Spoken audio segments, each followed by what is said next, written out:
Hello दोस्तों, स्वागत है आपका अपने इस study platform study with me पर।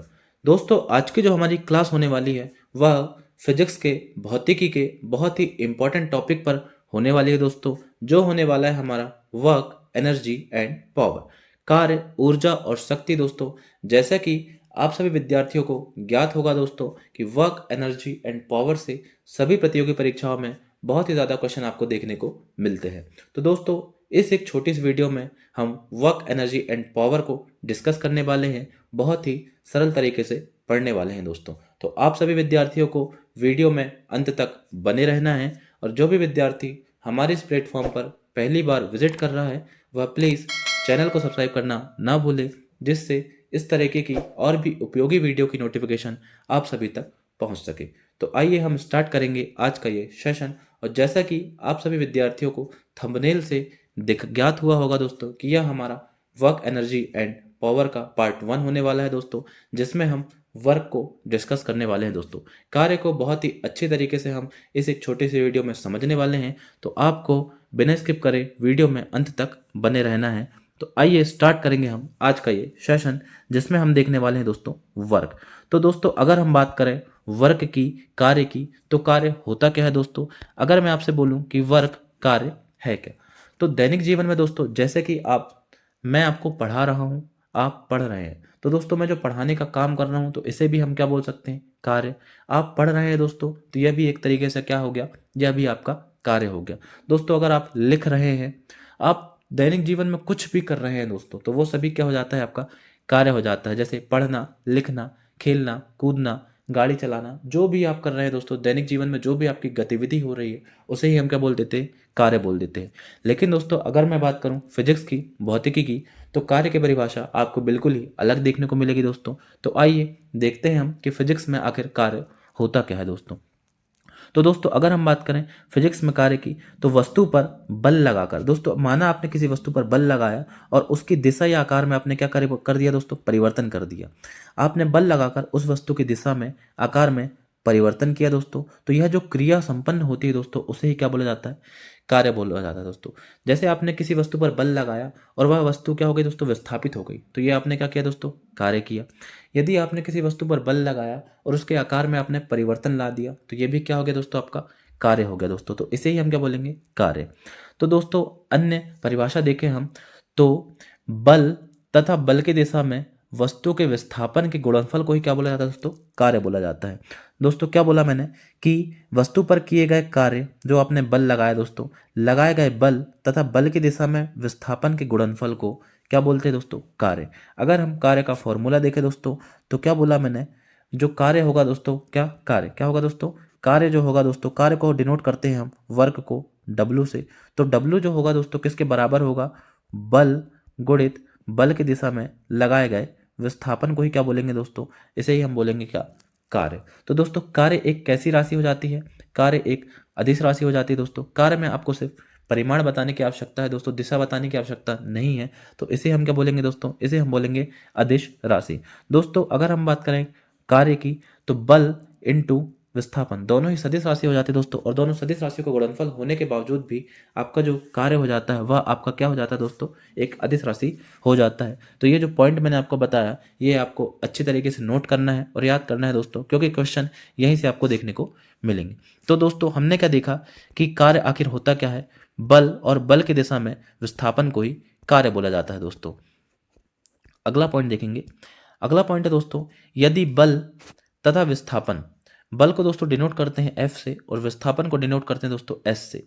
बल तथा विस्थापन एक ही दिशा में ना होकर अगर दिशाओं के मध्य थीटा कोण बनता है दोस्तों, तब कार्य क्या हो जाता है, तब कार्य का फॉर्मूला होता है दोस्तों, वर्क बराबर F into S cos theta. हमने देखा कि बल और विस्थापन की दिशा अगर सेम नहीं है दोस्तों, दोनों की डायरेक्शन सेम नहीं है, बल्कि दिशाओं में आपको अंतर देखने को मिलेगा, तो दोस्तों वहां आपका थीटा कोण बनता है। तब कार्य का फॉर्मूला हो जाएगा F into S cos theta. तो दोस्तों, इस फॉर्मूले से आपके बहुत ही ज़्यादा क्वेश्चन को देखने को मिलते हैं, जो हम आगे देखेंगे दोस्तों। कार्य का मान महत्तम तभी होगा जब बल एवं बल की दिशा में विस्थापन के मध्य 0 डिग्री का कोण हो। तो दोस्तों ये जो मैंने आपको नोट कराया दोस्तों, यह आपके लिए बहुत ही ज़्यादा इंपॉर्टेंट है और डायरेक्ट आपको यहाँ से क्वेश्चन देखने को मिलते हैं। क्या बोला जा रहा है दोस्तों कि कार्य का मान महत्तम मतलब सबसे ज़्यादा तब होगा जब बल एवं बल की दिशा में विस्थापन के मध्य 0 डिग्री का कोण हो। क्या बोला जा रहा है दोस्तों? 0 डिग्री का महत्तम तब होगा जब बल एवं बल की दिशा में विस्थापन के मध्य 0 डिग्री का कोण हो। तो आइए देखते हैं कि कार्य का मान महत्तम कैसे होगा। तो दोस्तों हमने देखा कि जब अगर बल और बल की दिशा में आपको डिफरेंस देखने को मिले तब वहाँ थीटा कोण बनेगा दोस्तों, और तब आपका कार्य का फॉर्मूला हो जाता है F into S cos theta. बोला जा रहा है कार्य का मान महत्तम होगा जब बल एवं बल की दिशा में विस्थापन के मध्य 0 डिग्री का कोण हो। तो दोस्तों 0 डिग्री अगर हम बात करें कॉस 0 किसकी दोस्तों, कॉस 0 डिग्री की, तो सबसे ज़्यादा मान दोस्तों कॉस 0 डिग्री में होता है दोस्तों कितना, 1। कितना दोस्तों, 1 आपको देखने को मिलेगा। तो तभी दोस्तों अगर हम थीटा का मान 1 रखेंगे तभी आपका यहाँ कार्य का मान क्या होगा दोस्तों, सबसे ज़्यादा आपको देखने को मिलेगा। अगला जो है, जब बल एवं बल की दिशा में विस्थापन के बीच 90 डिग्री का कोण हो जाता है तब कार्य का मान 0 हो जाएगा दोस्तों। तो दोस्तों ये भी आपके लिए बहुत ही इंपॉर्टेंट पॉइंट हो जाता है। अगर दोस्तों 90 डिग्री का कोण बनता है तो क्या होगा दोस्तों, cos 90 का मान कितना हो जाएगा दोस्तों, cos 90 का मान आपको 0 देखने को मिलता है दोस्तों। अगर हम cos 90 के जगह क्या रखेंगे दोस्तों, 0 रखेंगे तो ये सभी जो होगा दोस्तों क्या बन जाएगा, 0 हो जाएगा। तो यहाँ कार्य क्या हो जाएगा दोस्तों, आपका 0 देखने को मिलेगा। तो दोस्तों ये 2 इंपॉर्टेंट फैक्ट थे जो मैंने आपको कवर कराए हैं। अगला दोस्तों, कार्य का मात्रक एमकेएस पद्धति में जूल होता है। बहुत ही इंपॉर्टेंट है दोस्तों, आपको याद करना है। कार्य के मात्रक से क्वेश्चन आपको देखने को मिलेंगे। एमकेएस पद्धति में दोस्तों जूल, सीजीएस पद्धति में दोस्तों अर्ग, और एफपीएस पद्धति में फुट पाउंड देखने को मिलता है दोस्तों। कार्य बराबर बल गुणित बल की दिशा में परिवर्तन, जो मैंने आपको बताया। और ये दोस्तों आपसे पूछा जाता है 1 जूल बराबर 10⁻7 अर्ग। कितना होता है दोस्तों, 1 जूल बराबर 10⁻7 अर्ग। यहाँ से डायरेक्ट ही आपको क्वेश्चन देखने को मिलेगा, तो इसे आपको एज इट इज याद करना है। अगला है, यदि 1 न्यूटन बल किसी पिंड पर लगाए जाने पर बल की दिशा में 1 मीटर का विस्थापन होता है तो जो किया गया कार्य होगा दोस्तों वह 1 जूल होगा। तो दोस्तों क्या बोला जा रहा है, यदि आप किसी पिंड पर 1 न्यूटन बल लगा रहे हैं और उसमें 1 मीटर का विस्थापन आप उत्पन्न कर दे रहे हैं तो आपके द्वारा किया गया कार्य क्या हो जाएगा दोस्तों, 1 जूल कहलाएगा दोस्तों। ये आपके लिए इंपॉर्टेंट पॉइंट हो जाता है। अगला देखेंगे दोस्तों हम कार्य की प्रकृति। अगला क्या देखने वाले हैं दोस्तों, हम देखने वाले हैं कार्य की प्रकृति। तो दोस्तों कार्य की प्रकृति में हम सबसे पहले देखेंगे धनात्मक कार्य। क्या दोस्तों, पॉजिटिव वर्क। आखिर पॉजिटिव वर्क होता क्या है दोस्तों, यदि विस्थापन लगाए गए बल की दिशा में होता है। क्या बोला जा रहा है दोस्तों, यदि वस्तु का विस्थापन लगाए गए बल की दिशा में होगा तब जो किया गया कार्य हो जाएगा दोस्तों वह धनात्मक हो जाएगा। जैसे दोस्तों अगर हम देखें कि मान लीजिए यह कोई वस्तु है दोस्तों, मान लीजिए यह कोई वस्तु है दोस्तों, आपने इस पर बल लगाया, आपने इस पर क्या लगाया दोस्तों, फोर्स। आपने इस डायरेक्शन में इसमें फोर्स लगाया और वस्तु दोस्तों यहाँ से चलकर कहाँ आ गई दोस्तों, यहाँ आपको देखने को मिली। बल लगाया दोस्तों और उसी दिशा में आपको विस्थापन देखने को मिल गया दोस्तों। तो यह आपका क्या कहलाएगा दोस्तों, पॉजिटिव वर्क। जैसा दोस्तों माना हमने यह पृथ्वी का धरातल है दोस्तों, यहाँ कोई वस्तु रखी हुई, यहाँ क्या है दोस्तों, यहाँ कोई वस्तु रखी हुई है। किसी व्यक्ति ने इस वस्तु पर फोर्स लगाया और इसे पृथ्वी तल से ऊपर उठा लिया दोस्तों। तो दोस्तों फोर्स लगाया ऊपर और वस्तु भी कहाँ गई दोस्तों, विस्थापन भी कहाँ हुआ दोस्तों, आपका ऊपर। तो ये क्या कहलाएगा, आपका पॉजिटिव वर्क। लेकिन दोस्तों अगर हम देखें कि पृथ्वी क्या होती है दोस्तों, ग्रेविटी। क्या होता है दोस्तों, एक फोर्स होता है ग्रेविटी, गुरुत्वीय बल।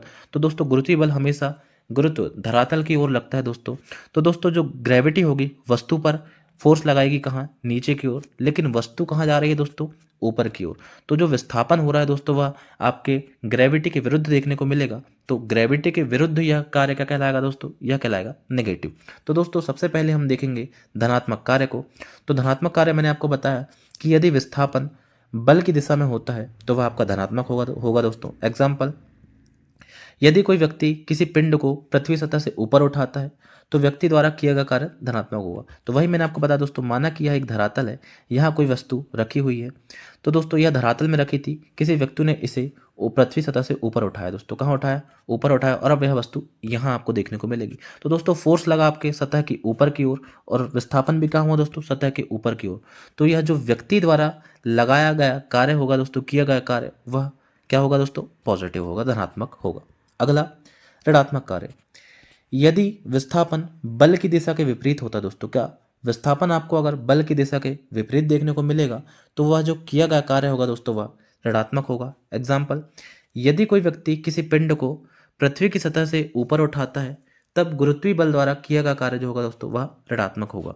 तो दोस्तों मैंने आपको बताया कि माना यह कोई पृथ्वी है, यहाँ दोस्तों कोई वस्तु रखी हुई है और वस्तु दोस्तों व्यक्ति ने उस वस्तु को ऊपर की ओर उठा लिया। कहाँ कर लिया दोस्तों? ऊपर की ओर। तो व्यक्ति द्वारा किया गया कार्य तो आपका धनात्मक हो जाएगा दोस्तों।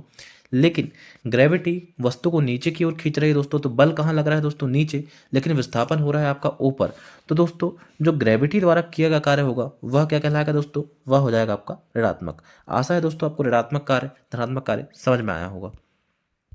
अगला है दोस्तों आपका शून्य कार्य। यहाँ से आपको बहुत ही ज़्यादा क्वेश्चन देखने को मिलेंगे जो आपके लिए बहुत ही ज़्यादा इंपॉर्टेंट हो जाते हैं। अगला देखेंगे दोस्तों हम शून्य कार्य। तो शून्य कार्य दोस्तों निम्न 3 स्थितियों में आपको देखने को मिलेगा। पहली स्थिति दोस्तों, यदि आरोपित बल विस्थापन के लंबवत हो। क्या हो जाएगा दोस्तों? बल जो होगा विस्थापन के 90 डिग्री में हो। तो दोस्तों हमने देखा कि क्या होता है दोस्तों, कार्य का formula F into S into cos theta. दोस्तों ये मैंने आपको बताया था F into S into cos theta जो होता है दोस्तों। लेकिन अगर थीटा का मान 90 रख दिया जाए तो कॉस 90 का मान क्या हो जाएगा दोस्तों? 0। तो दोस्तों कॉस 90 का मान 0 हो जाएगा तो वर्क आपका क्या हो जाएगा दोस्तों? 0 हो जाएगा। तो यही बोला गया है, यदि आरोपित बल विस्थापन के लंबवत हो, मतलब थीटा का मान क्या हो जाए दोस्तों? 90 डिग्री हो जाए, तो F into S cos theta 0 हो जाएगा दोस्तों। तो आपका वर्क क्या हो जाएगा? 0 हो जाएगा। अगला है, यदि बल लगाने पर भी विस्थापन शून्य हो। दोस्तों माना क्या है? माना यह एक क्या है दोस्तों? माना हमने यह एक क्या है दोस्तों? दीवार है। क्या है दोस्तों? यह एक दीवार है। अब यहाँ पर एक व्यक्ति है जो कि इस पर क्या लगा रहा है दोस्तों? फोर्स लगा रहा है। लेकिन दीवार पर क्या होगा दोस्तों? आपका बल जो होगा बहुत ही नगण्य माना जाएगा, बहुत ही कम होगा। तो दीवार पर कोई परिवर्तन होगा क्या? नहीं। तो यहाँ पर विस्थापन आपको देखने को नहीं मिलेगा दोस्तों। तो यहाँ विस्थापन आपका देखने को नहीं मिलेगा, विस्थापन ही शून्य हो जाएगा दोस्तों। मतलब वर्क बराबर force into S cos theta. तो दोस्तों यहाँ एस ही आपका 0 देखने को मिलेगा, तो यहाँ पर फोर्स क्या हो जाएगा दोस्तों? 0। तो वर्क क्या हो जाएगा दोस्तों? 0। तो इस प्रकार यदि विस्थापन शून्य हो जाएगा तो आपका कार्य भी शून्य हो जाएगा दोस्तों। और अगला और अंतिम है, यदि वस्तु पर लगने वाला बल शून्य हो जाए दोस्तों। माना यह कोई वस्तु है और इस पर कोई बल दोस्तों लग ही नहीं रहा है। माना दोस्तों यह कोई वस्तु है और इस पर कोई बल अगर नहीं लग रहा है दोस्तों, तो आपका फोर्स क्या हो जाएगा दोस्तों? 0 हो जाएगा। तो फोर्स 0 हो जाएगा दोस्तों, तो F into S cos theta यह पूरा क्या हो जाएगा दोस्तों? 0 हो जाएगा। तो आपका जो वर्क है वह आपको 0 देखने को मिलेगा। तो यह था दोस्तों आपका वर्क जो हमने कवर करा। अगले पार्ट में दोस्तों हम देखने वाले हैं एनर्जी एंड पावर को। अगर आपको वीडियो पसंद आई हो तो प्लीज़ वीडियो को लाइक करें, ज़्यादा से ज़्यादा दोस्तों के साथ शेयर करें और चैनल को सब्सक्राइब करना ना भूलें। धन्यवाद। जय हिंद, जय भारत।